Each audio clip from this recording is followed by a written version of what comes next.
إدارة نادي بارما كشفت الخميس عن أقمصة اللاعبين الخاصة بموسم 2014-2015.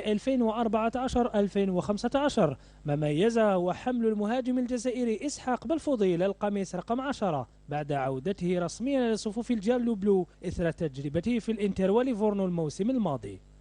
وسائل الإعلام الإيطالية أولت اهتماما كبيرا جدا لاختيار الرقم 10 من قبل الدول الجزائري مع بارما.